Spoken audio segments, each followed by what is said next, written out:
This pattern is called the Little Black and is the second pattern within Pritt's book. It is also occasionally known as the Spring Black in some earlier manuscripts and even later publications. To dress the fly, we mount in our silk 2 or 3 wraps behind the eye of the hook, leaving that little gap. This is important so that when we come to finish the fly, the head won't be overly large because we've got excess material there. Once we're trapped in our silk, we then use the tag end of silk as a guide for our dressing silk. So we wrap our silk in tight touching turns down the body, keeping this tag end of silk taut and, as I say, using it as a guide.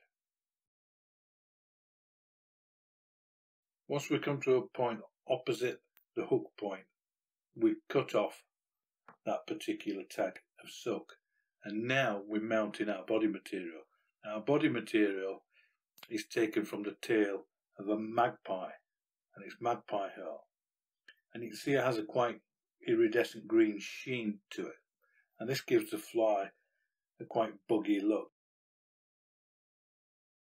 When you're taking your magpie herls, what you try to find is you've got to find the middle feather of the tail, and you want a mature bird because this gives you the longest fibre length.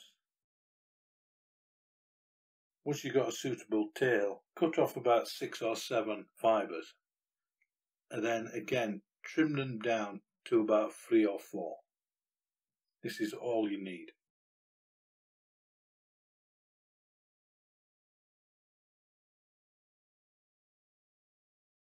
Now trim off the end, and now we mount this onto the hook. 6 nice firm wraps, and what we've done is we've finished the fly body somewhere between the point of the hook and the end of the barb.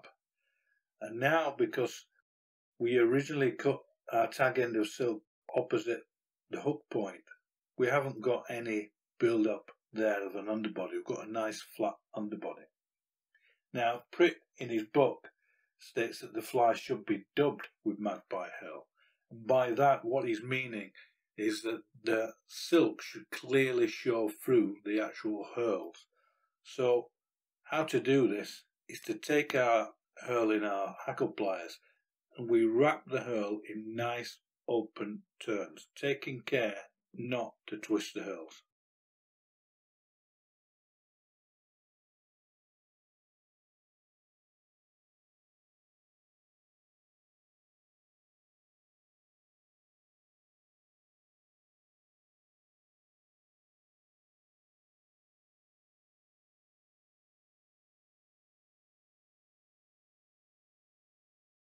So we can see there that the underbody of silk is quite clearly showing through the herl.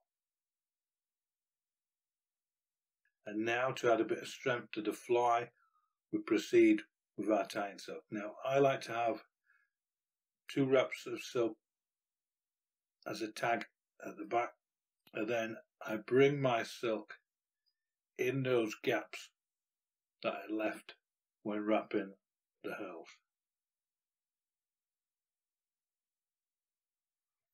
Once you come to a point where the hackle is going to be tied in, just trap down that herl with 2 nice firm wraps and then trim off the herl. Now in his book, Pritt states that the hackle to be used is either black cock or a starling neck hackle. Now there's some confusion in regards to his terminology of black cock. What he's actually meaning is the feather from a black grouse, which has a nice bluish tinge to it, a blacky blue tinge. Starling hackles also have the same coloration, so it's not actually a cock hackle that he was preferring, it was a black grouse hackle. I'm going to use a starling neck feather, and here we are. You can see it's quite shiny black hackle. As with all North Country flies, we take our feather and we slowly brush back the fibres to expose the tip. Now, taking your scissors, just trim that initial tip down somewhat so it's easier to mount in the fly and it keeps any excess waste to a minimum. Now trap in your hackle with 3 firm and tight wraps of silk. If you've got any waste hackle from the tip over the eye of the hook, just dress them, cut them off.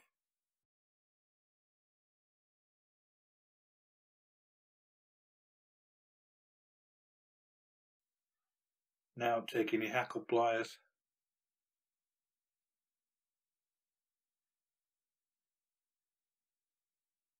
gently and firmly wrap that hackle around the hook.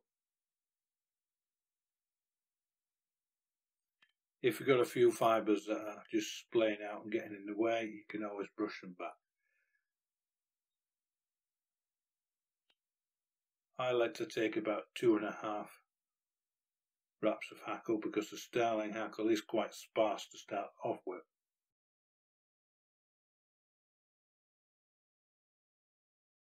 And once you're happy with the density of the hackle, take 2 firm wraps of silk to trap it in. Take your scissors and trim off the waste tack.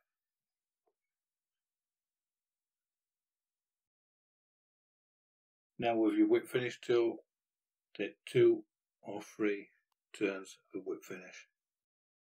Draw it tight, give your silk a good pull, and then cut.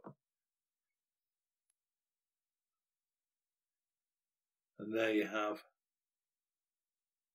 the little black.